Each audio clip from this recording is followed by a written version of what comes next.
फवाद साहब, ये जो सवाल है जो खान साहब भी उठा रहे हैं और शामी साहब भी उठा रहे हैं, एतराफ़ी वीडियो कब बनी, किसके कहने पर बनी, वो सीसीटीवी फुटेज भी आप लोगों ने जारी कर दी।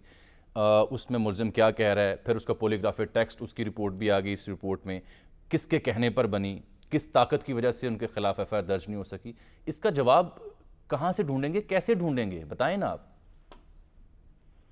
मेरे ख्याल में शामिल साहब ने सारी बातें तो कर दी हैं और जो बात है वो बिल्कुल सही है। बाकी कुछ सवालों के जवाब तो देखें आप, अपने जरा डायरेक्टर न्यूज से पूछ लें रात को किसने कहा था कि ये जो प्रेस कॉन्फ्रेंस है इसको दबाना है, और आज जो मियां दाऊद की जो एक अननोन लॉयर है उसकी प्रेस कॉन्फ्रेंस लाजमन दिखानी है, ये किसने कहा था। तो कुछ सवालों के जवाब आपको वहां से मिल जाएंगे। तो सवाल ये है कि मेरा तो ख्याल है कि शामी साहब ने बातें तो सारी कर दी हैं। उन्होंने कह दिया ना, देखिए ना, इंसिडेंट हुआ है, उससे पहले के वाकयात कुछ सवालात को जन्म देते हैं। इंसिडेंट से जो सवालात उठते हैं वो है, और फिर पोस्ट इंसिडेंट जो कुछ हुआ है। और ये पाकिस्तान के अंदर लियाकत अली खान की शहादत के बाद हमने ये देखा है कि एक अनफॉर्चुनेट है कि ये अगर इमरान खान असैसिनेट हो जाते तो बड़ा सिंपल था कि जी मजहबी वो था, शिद्दत पसंद था, उसने गोली मार दी है, खत्म हो गया, अल्लाह खैर, बात आगे चली जाती। प्लान खराब होता है जब असैसिनेशन प्लान फेल हो गया और उसके बाद इमरान खान जिंदा बच गए और वो सवालात पैदा हो गए जिनके जवाब आज हमें चाहिए। और इस वक्त अनफॉर्चुनेटली जिस किस्म की सूरत हाल है उसमें कोई शुबा ही नहीं है कि ये पाकिस्तान के जो एक पाकिस्तान के ऊपर मैं समझता हूँ एक हमला है, और इसके नतीजे में पाकिस्तान को इंतशार फैलाना ही मकसद था और एक मकासद का हसूल था। फवाद साहब ये बताएं कि अब जिस जहां खड़े हो गए हैं आप, उसके बाद कानूनी तौर पर क्या करना चाहिए, यानी कानूनी रास्ता क्या है कि माहिर कानूनदान के तौर पर ये इस सवाल का जवाब दें।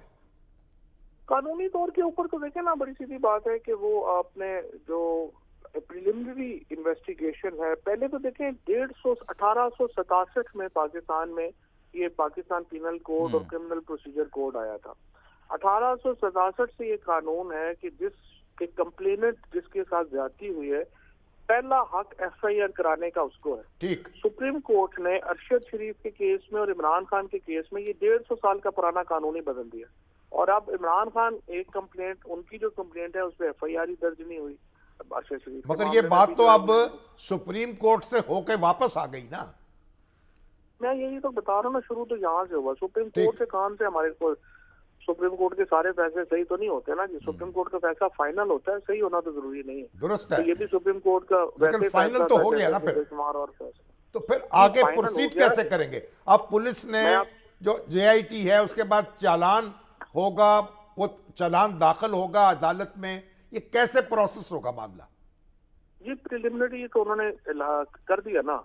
ये जो आपने सारी प्रेस कॉन्फ्रेंसेज और खबरें सुनी है, ये बेसिकली तो जो प्रिलिमिनरी चालान जेआईटी ने अदालत में डाला है उसी की बुनियाद के ऊपर जो है ये सारे सवाल उसमें कंक्लूड क्या किया जेआईटी ने?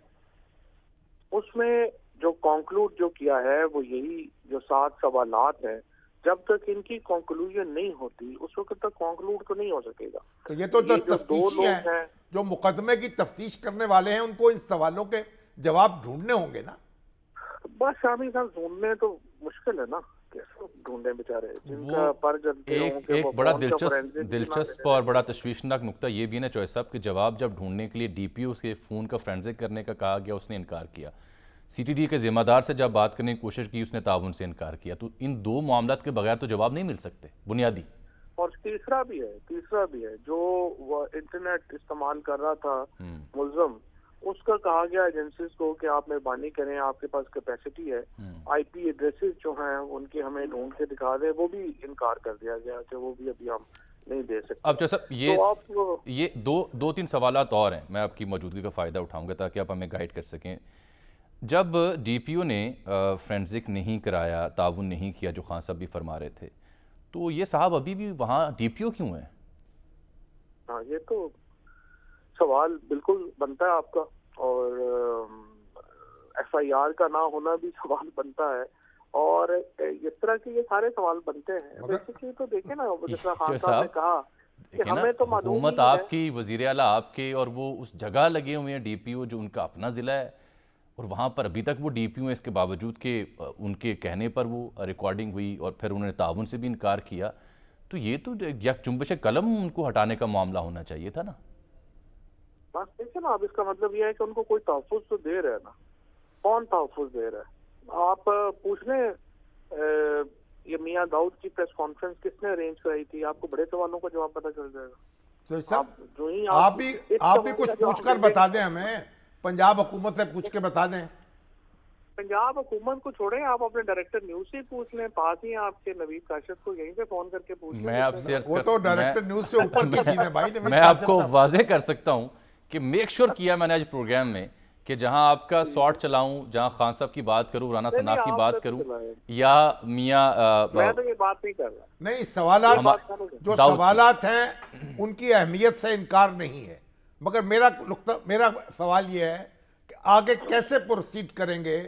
अब चालान जो है पुलिस वो इन्वेस्टिगेट करने वाले लोग जो है कब उसे फाइनलाइज करेंगे, मामला तो फिर अदालत में ही जाएगा ना। नहीं तो नहीं ये बेचारों ने क्या करना है? तो मतलब दो ये- लोग हैं जिन्होंने फैसला करना है पाकिस्तान को आगे कैसे तो चलाना ये है। हवा में छोड़ देंगे सब। एक पाकिस्तान का आर्मी चीफ है, एक पाकिस्तान का चीफ जस्टिस है। इन्होंने फैसला करना है कि पाकिस्तान को वो आगे कैसे, क्या हमें बर्मा और जो आपने कोई नॉर्थ कोरिया मॉडल के ऊपर हमने उनको उनका थ्योरी, उनका डॉक्ट्राइन पाकिस्तान के लिए ये है, तो पाकिस्तान ऑलमोस्ट उसके करीब है। अगर उन्होंने तब्दीली लानी है पिछले 8-10 महीने की पॉलिसी में और पाकिस्तान को एक डेमोक्रेटिक मुल्क बनाने करना है, वो भी उन्होंने फैसला करना है।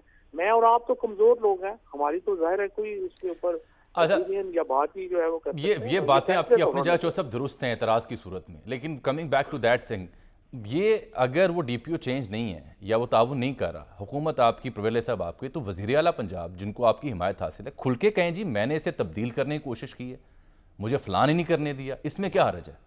उनका हाथ कौन रोक सकता नहीं, है? वज़ीर आला पंजाब ने तो उसी वक्त हमें आके बताया था कि जी ये FIR नहीं करेंगे, और IG भी नहीं मान रहा, और IG जो है आपको सामने ही है, आपको तो पता ही है कि IG पंजाब जो है उसको तब्दील भी नहीं किया जा रहा था, चीफ सेक्रेटरी को तब्दील नहीं किया जा रहा था।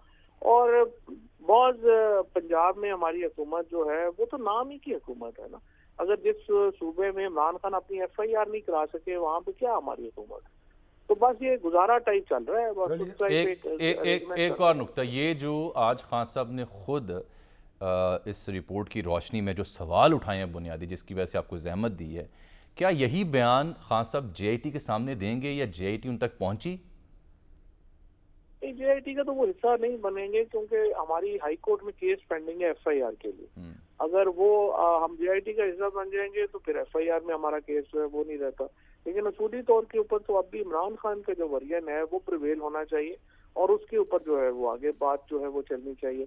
इसीलिए मैं आपसे कह रहा हूँ ना, ये इमरान खान पाकिस्तान का फॉर्मर प्राइम मिनिस्टर है, इमरान खान पाकिस्तान का सबसे बड़ा लीडर है, सबसे बड़ी पॉलिटिकल पार्टी का चेयरमैन है, और इमरान खान एक्चुअली पाकिस्तान के अवाम का नाम है। अब ये पाकिस्तान के अंदर फैसला जो है वो मुख्तदर जो हमारे इदारे हैं उन्होंने अपना फैसला करना है, वो अपना फैसला कर लेंगे तो आगे चलेगी, नहीं होगा तो फिर यहाँ रुक जाएगा, फिर आगे देखते हैं क्या जैसा बनता ये है। अगर तो साजिश थी और अल्लाह ना करे खान साहब को रस्ते से हटाना था और फिर मार्शल लॉ लगाना था जो आपसे मनसूबी एक स्टेटमेंट है, तो उसमें शहबाज शरीफ का क्या फ़ायदा होता? नहीं, ये कल खान साहब की स्टेटमेंट तो खैर नहीं थी, वो गलत चली थी, ऐसा नहीं था। शहबाज शरीफ साहब वगैरह का सिर्फ इस वक्त एक मामला है, और वो मामला उनका ये है कि किसी तरीके से हम गवर्नमेंट में जो आए हैं अपने मुकदमे, उनको तो जेल नजर आ रही है, वो तो हर हद तक जाना चाहते हैं, और राना सनाउल्लाह और शहबाज शरीफ तफ्तीश में शामिल होंगे तो वो फिर पता चलेगा, हो सकता है वो ना हो, लेकिन वो तो तफ्तीश में शामिल नहीं है ना, तो इसलिए हम क्या कह सकते हैं। चलिए।